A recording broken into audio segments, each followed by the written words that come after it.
ఎక్కడ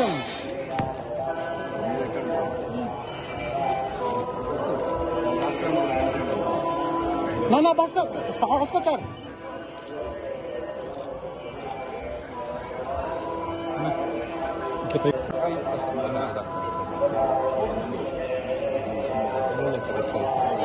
భాస్కర్ పెద్ద చేయాలి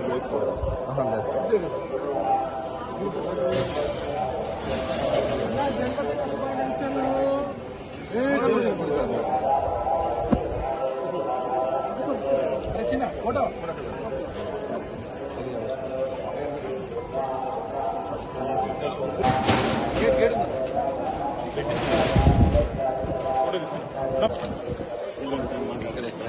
మాట్లాడుతున్నావా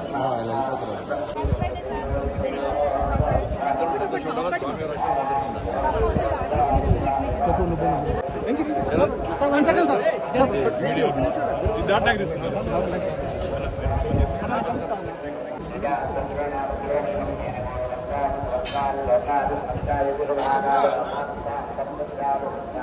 కార్లో మెట్లు దగ్గర చెప్పేసి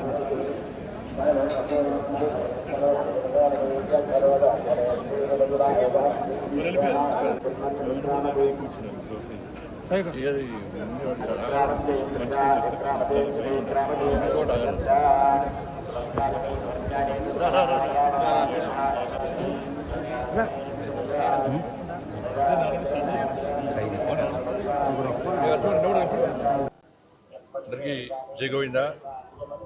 ఈరోజు జన్మదినం సందర్భంగా స్వామివారి దర్శనం కోసం రావడం జరిగింది. గత సంవత్సరం కూడా జన్మదినం సందర్భంగా స్వామివారి దర్శించుకోవడం జరిగింది. ప్రతి ఒక్కరూ సుఖ సంతోషాలతో ఉండాలని చెప్పి, అందరి కష్టాలు తొలగిపోవాలని చెప్పి, ఒక ప్రశాంతమైన వాతావరణంలో జీవించాలని చెప్పి, ఈ దేశం కోసం, సనాతన ధర్మం కోసం, ఈ సమాజం కోసం అందరూ కలిసికట్టుగా ఉండాలని చెప్పి, ఎవరికి ఏ కష్టం వచ్చినా, ఏ ఆపద వచ్చినా ఈ ధర్మ పరిరక్షలో ఒకరికొకరు చేదోడు వాదోడుగా ఉండాలని చెప్పి, ఆ శక్తిని, సామర్థ్యాన్ని, ఆ ఆలోచనను కల్పించాలని చెప్పి ఆ స్వామివారిని వేడుకోవడం జరిగింది. దాంతోపాటు ఒక శక్తివంతమైనటువంటి భారతదేశ నిర్మాణం కోసం, ఈ దేశ రక్షణ కోసం, ఈ దేశ అభివృద్ధి కోసం, ఈ దేశంలోని పేద ప్రజల సంక్షేమం కోసం అహర్నిశలు శ్రమిస్తున్నటువంటి ప్రియతమ నేత, దేశ ప్రధాని నరేంద్ర మోడీ గారికి నిండు నూరేళ్ళు ఆయురారోగ్యాలు ఇవ్వాలని చెప్పి, వారికి ఆ శక్తిని, సామర్థ్యాన్ని ఇంకా కల్పించాలని చెప్పి, వారికి ఎప్పుడు స్వామివారి యొక్క మంగళాశాసనాలు ఉండాలని చెప్పి ఆ స్వామివారిని వేడుకోవడం జరిగింది. దాంతోపాటు టీటీడీ సంబంధించి మా భానుప్రకాష్ గారు టీటీడీ బోర్డు మెంబర్గా ఉన్నారు. సరే, అనేక అంశాల మీద వారు మొదటి నుంచి కూడా గతంలో భారతీయ జనతా పార్టీ నాయకులు ఉన్నప్పుడు కూడా అనేక సమస్యల మీద ఫైట్ చేసేటువంటి అనుభవం వారికి ఉంది, ప్రశ్నించేటువంటి స్వత్వం వారి. మరి ఇప్పుడే వారికి కూడా జరిగింది. నాయుడు గారు కూడా నాకు చాలా దగ్గర మనిషి. వారి బ్లెస్సింగ్స్ కూడా గతంలో చెప్పుడు కూడా నాకు ఉంటా ఉంటాయి. నేను కూడా రిక్వెస్ట్ చేస్తా ఉన్నాను, ఈ తెలుగు రాష్ట్రాల్లో కనీసం ధూపదీప నైవేద్యానికి నోచుకున్నటువంటి దేవాలయాలను కాపాడుకోవాల్సిన బాధ్యత టీటీడీ మీద ఉంది. దాంతోపాటు అనేక పురాతన దేవాలయాలు ఇవాళ తెలుగు రాష్ట్రాల్లో ఉన్నాయి. కనీసం అభివృద్ధి నడుచుకోవట్లేవు. భక్తుల మాత్రం చాలా పవర్ఫుల్ సెంటిమెంట్ టెంపుల్స్ అవన్నీ కూడా. కానీ ఇలాంటి అభివృద్ధి నోచుకోలేక, నిధులు లేక చాలా ఇబ్బందులు పడుతున్న తరంలో వాటిని గుర్తించి ఆ దేవస్థానాలు కూడా సంవత్సరానికి వస్తారు, సంవత్సరానికి 2 సార్లు జాతరలు జరుగుతూ ఉంటాయి, ఉత్సవాలు జరుగుతూ ఉంటాయి, లక్షలాది మంది భక్తులు దర్శించుకుంటారు. కానీ మిగతా సమయంలో కనీసం ఇక్కడ అభివృద్ధి, కనీస సౌకర్యాలు లేక ఇబ్బంది పడుతున్నారు. కాబట్టి ఈ తెలుగు రాష్ట్రాల్లో ఉన్నటువంటి పురాతన దేవాలయాలకు నిధులు కేటాయించి వాటిని ఒక యుద్ధ ప్రాతిపదికన, ఒక ప్రణాళిక ప్రకారం అభివృద్ధి చేయాల్సిందిగా నేను వారికి విజ్ఞప్తి చేస్తాను. నా కరీంనగర్ పార్లమెంటు నియోజకవర్గానికి సంబంధించి కరీంనగర్లో గతంలో దేవాలయ నిర్మాణం కోసం భూమి పూజ జరిగింది. దాంతోపాటు అక్కడ దేవాలయాన్ని, కరీంనగర్ నగరంలో దేవాలయాన్ని నిర్మించడం, దాంతోపాటు కొండగట్టు, వేములవాడ, ఇల్లంతకుంట రామాలయం, ఈ 3 దేవస్థానాలు కూడా అభివృద్ధి కోసం నిధులు కేటాయించి సహకరించాలని చెప్పి టీటీడీ చైర్మన్ గారికి అదేవిధంగా గౌరవ పాలకవర్గ సభ్యులందరూ కూడా మా భానుప్రకాష్ రెడ్డి గారి ద్వారా నేను విజ్ఞప్తి చేస్తున్నాను. ముఖ్యంగా ఇల్లంతకుంట రామాలయం, కొండగట్టు ఆంజనేయ స్వామి దేవాలయం ఇవన్నీ కూడా చాలా పవర్ఫుల్ టెంపుల్స్.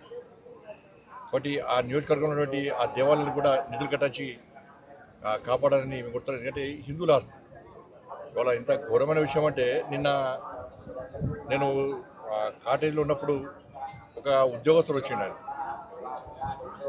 సార్, హిందువుల ఆస్తి, హిందువుల హక్కు తిరుమల తిరుపతి దేవస్థానం.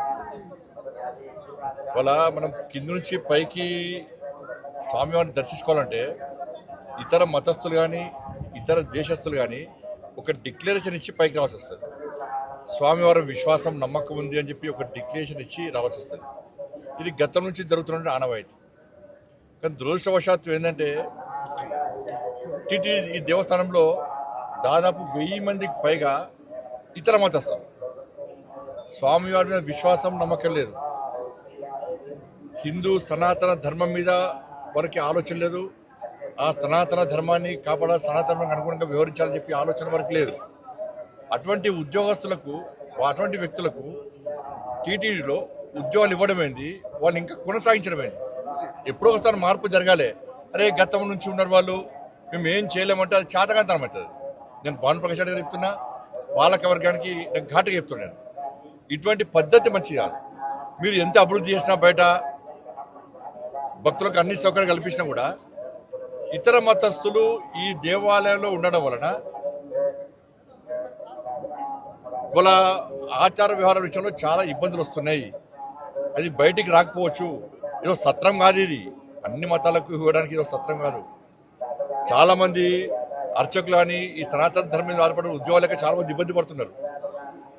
కాబట్టి జీతభత్యాలు ఇచ్చుకుంటూ స్వామివారి మీద విశ్వాసం నమ్మకం లేని వ్యక్తులను ఏ విధంగా మీరు ప్రోత్సహిస్తారు? గతం నుంచి వస్తున్నప్పుడు కూడా ఎక్కడో ఒకడ పురుష పెట్టాల వాటికి. అరే నాకు ఆశ్చర్యం అనిపిస్తుందండి. ఇతర దేశాలకు దేశం సత్రంగా మారింది, తెలుగు రాష్ట్రాలు సత్రంగా మారింది. వాళ్ళకి ఆధార్ కార్డు ఇస్తాము, పాస్పోర్ట్లు ఇస్తాము, వాళ్ళకు రేషన్ కార్డు ఇస్తాము, వాళ్ళకి డబుల్ బెడ్రూమ్లు ఇస్తాము, వాళ్ళకి పెన్షన్ ఇస్తాము. ఇతర మతస్థులకు టీటీడీలో ఉద్యోగాలు ఇస్తాము. ఇది పద్ధతి కాదు. దీన్ని పూర్తి స్థాయిలో ప్రతి హిందూ కూడా దీన్ని వ్యతిరేకిస్తాడు. దీన్ని వెంటనే నిర్మూలించాల్సిన బాధ్యత పాలక వర్గం మీద ఉంది. ఇవాళ బయట మొత్తం చర్చ జరుగుతున్నది, తెలుగు రాష్ట్రాల్లో చర్చ జరుగుతున్నది. నిన్నగాక మొన్న మీరు ఒక ఉద్యోగస్తుని సస్పెండ్ చేశారు. అంటే బయటకు వస్తేనే మీరు సస్పెండ్ చేస్తారు తప్ప దీని మీద ఒక విచారణ జరిపి ఎవరెవరు ఉన్నారు, ఎవరెవరు ఈ సనాతన ధర్మానికి వ్యతిరేకంగా, టీటీడీ నిబంధనలు వ్యతిరేకంగా వ్యవహరిస్తున్నారో ఎందుకు మీరు ఎంక్వైరీ చేస్తున్నారు? ఎందుకు నిర్మించలేకపోతున్నారు? ఇది ఓట్ బ్యాంక్ పాలిటిక్స్ కాదు. ఓట్ బ్యాంక్ పాలిటిక్స్ కోసం కూడా టీటీడీని ఉపయోగించుకుంటే అంతకన్నా మూర్ఖత్వం ఇంకోటి కాదు, ఈ పిరికితనం ఇంకోటి కాదు. నేను దయచేసి మళ్ళీ విజ్ఞప్తి చేస్తున్నాను, ఇది ఏ ఒక్కరి ఆస్తి కాదు, ఇది హిందువుల ఆస్తి. స్వామివారి విశ్వాసం నమ్మకం హిందువుల యొక్క ఆస్తి తిరుమల తిరుపతి దేవస్థానం. అటువంటి ప్రాంతంలో ఇతర మతస్థులకు ఉద్యోగాలు ఇచ్చేటువంటి పరిస్థితి నుంచి బయటికి రావాలి. ఉన్న ఉద్యోగస్తులను వెంటనే తొలగించాల్సిన బాధ్యత వాళ్ళ టీటీడీ పాలక మండలి ఉన్నది. నిన్న మతము రెచ్చగొట్టడం కాదు, వాస్తవం. ఒక మసీద్కి వచ్చి చర్చి పోయి ఒక నామం పెట్టుకొని నేను పోతే నాకు ఉద్యోగం ఇస్తారా? నాకు రాణిస్తారా నేను? అరే మసీదులో చర్చిలో మాత్రం ఇతర హిందువులకు అవకాశాలు ఉన్నాయి. కానీ ఇదే సత్రం అయిదమన్నా కుక్కడికి వస్తున్నాయా పైసలు ఆస్తి అంతా కూడా? ఎవరు ఆలోచన ఇది? ఎప్పుడు మారుతుంది? ఇంకా మారాల్సిన బాధ్యత, మార్చాల్సిన బాధ్యత ఉందా లేదా? ప్రభుత్వాలు మారుతున్నాయి, పాలక మండళ్ళు మారుతున్నాయి, కానీ ఈ పద్ధతి మాత్రం ఇతర మతాలు తొలగించడం మాత్రం మారతలేదు. ఈ పద్ధతి మంచిది కాదు. దీన్ని వెంటనే నిర్మించాల్సిందిగా నేను డిమాండ్ చేస్తున్నాను. ఇది మంచి పద్ధతి కాదు.